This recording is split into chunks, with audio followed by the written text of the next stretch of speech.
घरात रवा नव्हता, पोहे नव्हते, बटाटे देखील नव्हते. न्याहारीला काय करायचे हा प्रश्नच होता. घरी पाहुणे देखील आले होते. पहा मी काय केले ते. ही न्याहारी पाहुण्यांना इतकी आवडली की त्यांनी रेसिपी देखील घेतली. तुम्हाला जर आवडली तर लाईक, शेअर आणि सबस्क्राईब नक्की करा. चला तर सुरू करू रेसिपीला. आम्ही नेहमी कटाक्षाने व्हीट ब्रेडच आणतो, ते देखील होल व्हीट ब्रेडच आणतो.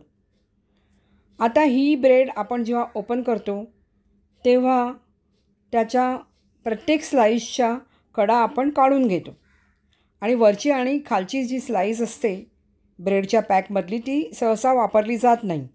त्यामुळे हे सगळे मी काढून बाजूला ठेवून देते, साठवून ठेवते. तर अशा प्रकारे साठलेले ब्रेडचे तुकडे, वरच्या आणि खालच्या ब्रेडचे तुकडे, तसेच ब्रेडच्या कडा माझ्याकडे बऱ्याच जमल्या होत्या. त्या मी मिक्सरमध्ये 2-3 वेळा फिरवून घेतल्या. पहा अशा प्रकारे मी फिरवून घेतल्या 2-3 वेळा. जोपर्यंत तो सगळा ब्रेडचा चुरा होत नाही तोपर्यंत मी फिरवून घेतला. मिक्सरमध्ये फिरवताना मी कंटिन्युअस फिरवले नाही, तर थोडा वेळ थांबून फिरवली, म्हणजे मग त्या ब्रेडचा गोळा होत नाही, तर आपल्याला चुरा मिळतो. हा पहा अशा प्रकारे चुरा आपल्याला मिळाला की तो एका बाउलमध्ये मी काढून घेतला. माझ्याकडे जमा झालेली अशी तुकड्यात असलेली बरीच ब्रेड होती. त्यामुळे मला हे ब्रेडचा चुरा करण्याचे काम 2 बॅचेसमध्ये करावे लागले. दुसऱ्या बॅचमधल्या ब्रेडच्या तुकड्यांचा देखील मी अशाच प्रकारे चुरा करून घेतला व तो एका बाउलमध्ये काढून घेतला. माझा ब्रेड तसा एकदम शिळा नव्हता, 2-3 दिवसांचा होता. म्हणजे 2 दिवस आम्ही तो ब्रेड खाल्लेला आणि त्याच्या कडा आणि तुकडे जमा झालेले ते मी त्याच ब्रेडच्या जे पाकिट असतं त्यातच एक क्लिप लावून ठेवून दिलेलं. त्यामुळे तो शिळा झाला नव्हता, चांगला फ्रेश होता. मॉडर्न ब्रेड किंवा ब्रिटानिया ब्रेड, कुठलाही जो ब्रेड असतो तो ज्या पॅकेटमध्ये येतो त्याच पॅकेटमध्ये आपण ह्या कडा ठेवून द्यायचा. जसजसा आपला ब्रेड संपतो तसतशा कडा त्यातच साठवून ठेवायचा आणि त्याला वरती एक क्लिप लावायची, म्हणजे मग तो ब्रेड तसाच छान राहतो. आता सगळ्या ब्रेडचा चुरा झाल्यानंतर हात फिरवून त्यात जर काही मोठे तुकडे असतील तर ते काढून परत मिक्सरमध्ये फिरवून घ्यायचे. म्हणजे जर कुठे जाडे भरडे असे तुकडे दिसतील तर ते काढून घ्यायचे आणि परत ते फिरवून घ्यायचे. आपण जेव्हा ब्रेडच्या चुरामधले जाडे भरडे तुकडे काढतो तेव्हा त्याच्याबरोबर थोडासा चुरा देखील आपण मिक्सरच्या भांड्यामध्ये टाकायचा, म्हणजे आपल्याला मिक्सरमध्ये फिरवताना ते बरे पडते. पहा आपला ब्रेडचा सर्व चुरा एका भांड्यात आपण काढून घेतला आहे. त्यामुळे ब्रेडचा चुरा पुढच्या प्रक्रियेसाठी रेडी आहे. आता एकदा हात फिरवून हाताने वरती खाली करून सगळा चुरा व्यवस्थित चुरला गेला आहे की नाही ते पाहायचे आणि थोड्या बहुत जाड असेल तर तो हातानेच बारीक करायचा आणि बाजूला ठेवून द्यायचा. आता एक पसरट काचेचे बाऊल घ्यायचे आणि त्यात मीडियम चमच्याने 3 चमचे तेल घालायचे. तेल घातल्यानंतर या तेलात अर्धा चमचा मोहरी, अर्धा चमचा जिरे, अर्धा चमचा हळद, पाव चमचा गोडा मसाला आणि सुकवलेला व बारीक करून ठेवलेला म्हणजे चुरलेला कढीपत्ता घालायचा. त्यानंतर बारीक कापलेल्या मिरच्या घालायच्या. हे सर्व मसाले तेलात व्यवस्थित मिसळून घ्यायचे, छानपैकी ढवळायचे. तेलात सर्व मसाले व्यवस्थित ढवळून हे भांडे आपण मायक्रोवेव्हमध्ये ठेवायचे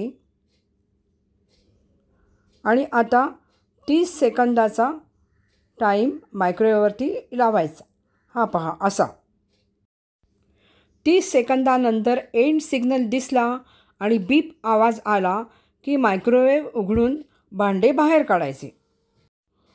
आता आपले सर्व सुके मसाले तेलामध्ये व्यवस्थित छानपैकी परतून आले आहेत की नाही हे चेक करायचे. आणि त्यानंतर बारीक कापलेला कांदा बाऊलमध्ये घालायचा. कांदा हा कापलेला जो बारीक कांदा आहे तो चुऱ्याच्या अर्ध्या प्रमाणात असायला पाहिजे. तर हे आपले काचेचे बाऊल मायक्रोवेव्हमध्ये ठेवायचे व 3 मिनटाचा टाईम मायक्रोवेव्हवरती लावायचा. हा पहा असा. आता एंड सिग्नल दिसला हा असा आणि बीप आवाज आला की मायक्रोवेव्ह उघडून आपले बाऊल बाहेर काढायचे. आता बाऊलमधले सगळे घटक पदार्थ व्यवस्थित ढवळून घ्यायचे आणि मग त्यात तेल जर कमी वाटले तर तेल घालायचे आहे. मला जरा तेल कमीच आहे असे वाटले त्यामुळे मी 3 मीडियम चमचे भरून तेल घालत आहे. कारण आपल्याला आता ब्रेडचा चुरा देखील घालायचा आहे आणि त्यासाठी तेलाची तर गरज लागणारच आहे. मी मगाशी हिंग घालायला विसरलेले तो मी आता घालते आहे आणि गाजराचे बारीक केलेले तुकडे वाफवून घातले. त्यानंतर माझ्याकडे फ्रोझन ओले वाटाणे होते ते देखील मी वाफवून घातले. ओले वाटाणे आणि गाजराचे प्रमाण तुमच्या आवडीप्रमाणे तुम्ही वाढवू किंवा कमी करू शकता. त्यानंतर छानपैकी सर्व घटक पदार्थ ढवळून घ्यायचे. आपण गाजर आणि ओले वाटाणे घातल्यानंतर मला जरा तेलाचे प्रमाण कमी वाटले कारण ह्याच्यावरती परत ब्रेडचा चुरा येणार आहे त्यामुळे मी 1 मीडियम चमचा तेल परत घातले. आता हे बाऊल मायक्रोवेव्हमध्ये घालायचे आणि मायक्रोवेव्हमध्ये 30 सेकंदाचा टाईम लावायचा. आपले गाजर आणि ओले वाटाणे हे ऑलरेडी वाफवलेले आहेत त्यामुळे 30 सेकंदाचा टाईम इनफ होतो. एंड सिग्नल मिळाला की मायक्रोवेव्ह उघडून बाऊल बाहेर काढायचे.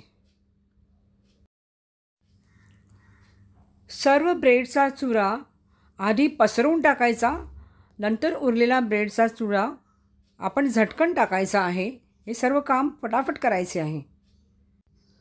त्यानंतर चवीनुसार मीठ पसरवून घालायचे आहे व व्यवस्थित ढवळून घ्यायचे. ब्रेडचा चुरा आणि सर्व मसाले एकमेकात छानपैकी मिसळले गेले पाहिजेत तोपर्यंत आपण ढवळत राहायचे आहे. सर्व घटक पदार्थ ब्रेडच्या चुऱ्यासकट एकदा कन्फर्म झाले की मिक्स झालेले आहेत व्यवस्थित मग ढवळणे थांबवायचे आणि बाऊल मायक्रोवेव्हमध्ये ठेवायचे. आता मायक्रोवेव्हमध्ये बाऊल अर्धवट झाकून ठेवायचे आहे आणि मायक्रोवेव्ह बंद करून 2 मिनटाचा टाईम लावायचा आहे मायक्रोवेव्हचा. स्क्रीनवरती एंड दिसले हे असे आणि एंड बीपचा आवाज आला की मायक्रोवेव्ह उघडायचा. कन्फर्म करायचं की झाकण पूर्णपणे बंद झाले नाही ना आणि मग बाऊल बाहेर काढायचे. पहा झाकणे असे अर्धवट उघडे असायला पाहिजे. झाकण अर्धवट लावल्या कारणाने ब्रेडच्या चुऱ्याचा गोळा होत नाही व चुरा छान मोकळा राहतो व थोडासा वाफवला देखील जातो. पहा आपली ही ब्रेडची रेसिपी आपण ह्याला ब्रेडचा उपमा देखील म्हणू शकतो तयार आहे. आता आपण ही सर्विंग बाऊलमध्ये काढून घेऊया. पहा आपला ब्रेडचा उपमा कसा मोकळा झाला आहे आणि बघितल्यावर लगेच खावासा वाटेल असा देखील झाला आहे. आपल्या घरी जर काही नसेल तर असा ब्रेडचा उपमा करण्यास काहीच हरकत नाही. तुम्हाला जर आवडले तर लाईक शेअर आणि सबस्क्राईब नक्की करा. तुमचा एक कमेंट ही माझी एन्करेजमेंट असेल. Thank you for watching the video. See you soon with the next recipe. Till then bye.